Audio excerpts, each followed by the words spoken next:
War, a thing of steel and thunder, often begins with a whisper, a heavy, quiet whisper that settles in the bones. In the Vosges Mountains of France, the silence was a constant threat, a promise of violence held just out of sight. The snow lay thick on the ground, a pristine blanket that muffled the world, making every crunch of a boot seem a violation.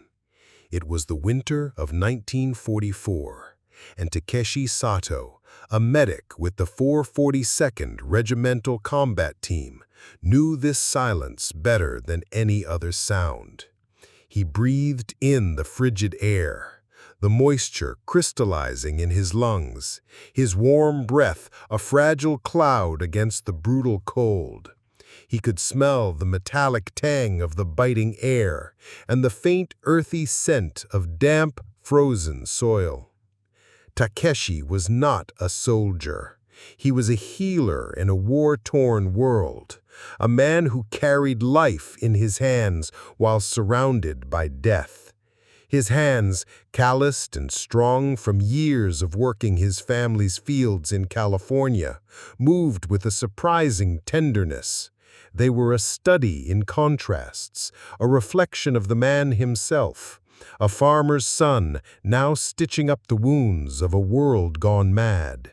He kept his wire-framed glasses in his breast pocket during the worst of the shelling, a small gesture of self-preservation, a silent prayer that the one clear thing in his life would not be shattered.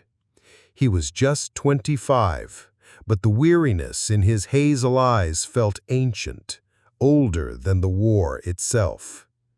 He was crouched in his aid station, a makeshift rock crevice covered by a scrap of canvas, the air thick with the acrid smell of iodine and the coppery tang of dried blood. He could feel the familiar, comforting weight of his medical pack on his shoulders and the strange, unsettling weight of a handful of intact bullets in his pocket. He carried them not as a threat, but as a reminder. He was carrying death so that he might choose life. The call for a medic came, a desperate, sharp cry that tore through the pretense of silence. Takeshi rose, his movements deliberate, and a sudden mortar barrage began. Bullets whizzed by, ricocheting off the rocks with a high-pitched whine. The roar of the explosions was a thunderous, unceasing drum. He scrambled forward, the sound of his own heart beating a frantic rhythm in his ears, his sense of smell overwhelmed by the suffocating scent of burnt gunpowder. He found the wounded soldier, a young Frenchman, his body a twisted ruin on the snow. A small, silent act of defiance, Takeshi slipped out of his combat gear and put on a pair of civilian pajamas he had salvaged, the fragile cloth a symbolic barrier against the senseless brutality. He murmured a quiet curse against the war, his words lost to the deafening symphony of explosions. He could feel the salt of his own sweat on his lips, a stark taste of his concentration as he worked to stop the bleeding. He took a small piece of vellum paper from his medical uniform and in a moment of profound humanity slipped it into the dying soldier's pocket. It was his last gesture, a small act of kindness in the face of inevitable tragedy. Just then, his friend Koji Tanaka appeared, a whirlwind of motion, dragging Takeshi back to cover. Koji, his face a mask of pragmatic concern, did not use direct words. His gestures spoke volumes, a series of frantic motions, telling Takeshi that he was risking his life for a lost cause. Takeshi responded with a look, a gaze of deep exhaustion that revealed his unwavering belief that compassion knew no borders. There were no direct words, only a silent argument about the line between bravery and foolishness. Koji, hardened by the streets of Chicago and the constant fight against prejudice, saw nothing but the futility of Takeshi's actions. Takeshi saw the last act of a healer.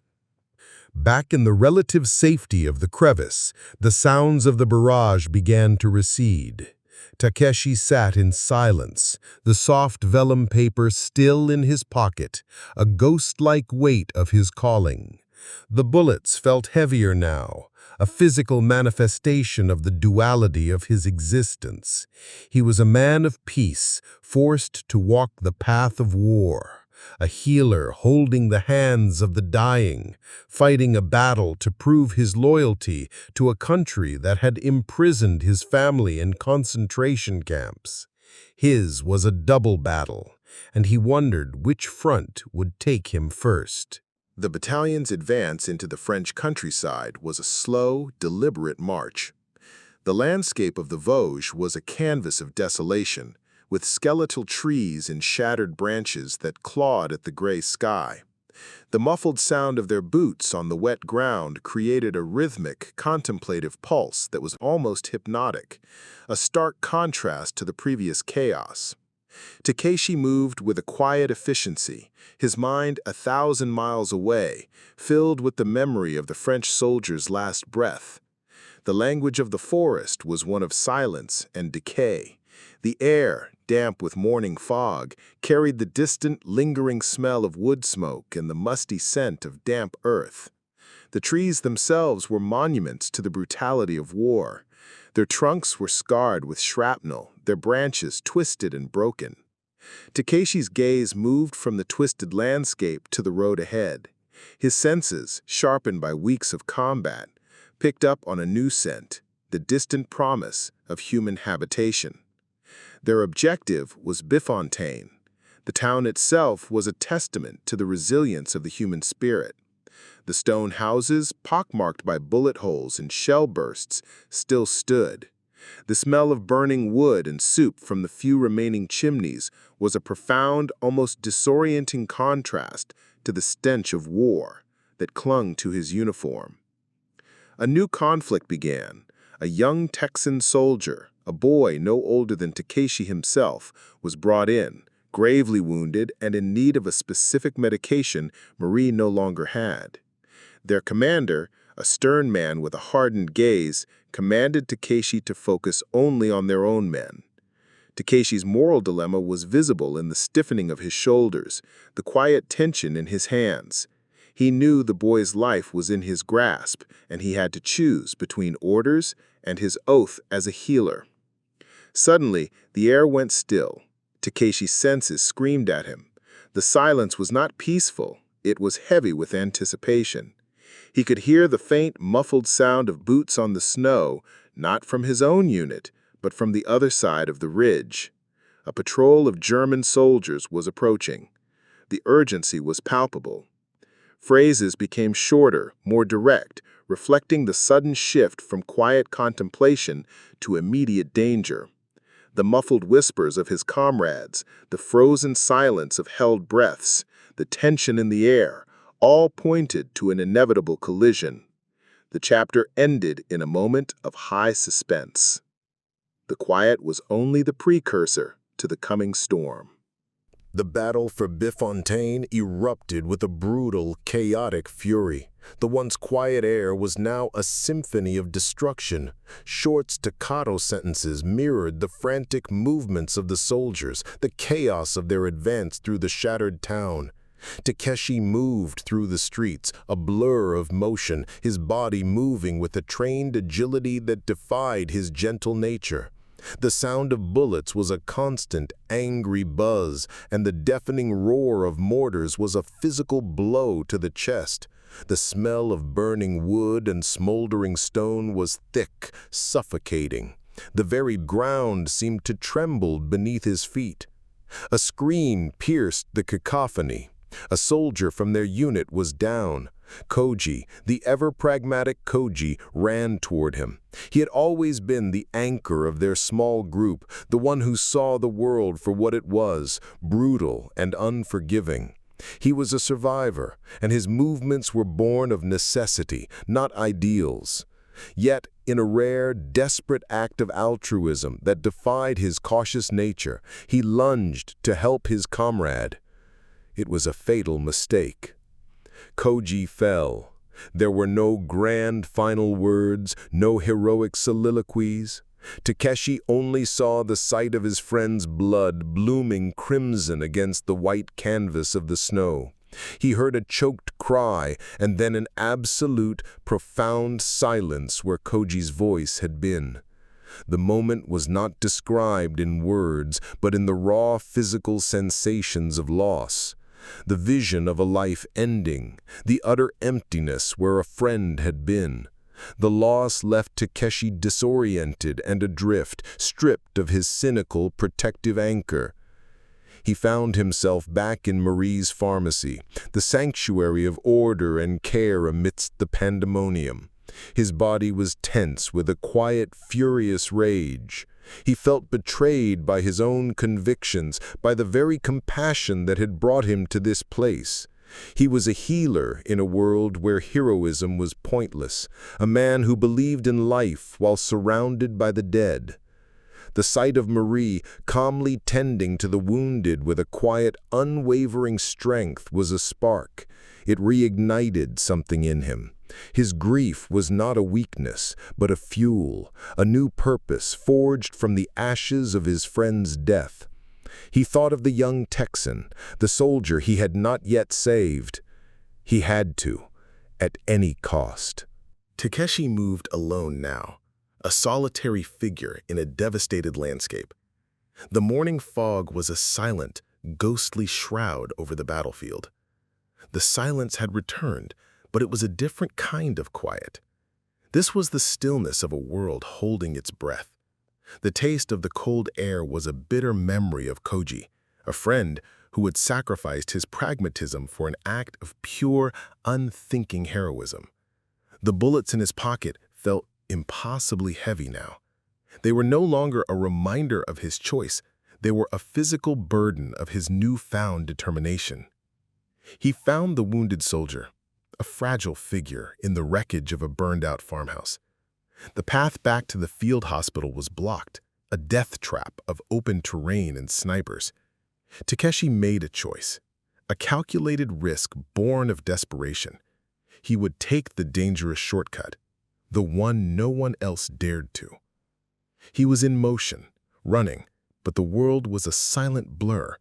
He could feel the soft weight of the vellum paper against his skin, a fragile symbol of his mission, and the rough feel of the earth under his boots. Then, a sudden, foreign sensation.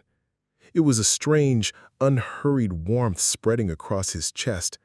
He saw the snow turning a deep, vivid red. The world began to lose sound. The familiar noises of the forest were replaced by a gentle, distant hum. He fell, the weight of the bullets now meaningless. The young French soldier, the one Takeshi had helped in the first chapter, found him. There was a raw, panicked terror in his eyes as he knelt beside the fallen medic. Takeshi, his breath leaving him, could not speak. He reached out to the soldier, a final deliberate movement. He gave the French boy the vellum paper from his pocket. Takeshi died with a faint smile, a moment of peace as he fulfilled his purpose.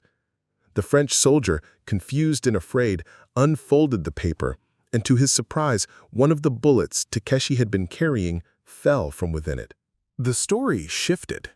It was no longer Takeshi's story, but the story of a survivor, a young Nisei soldier Takeshi had saved early in the war.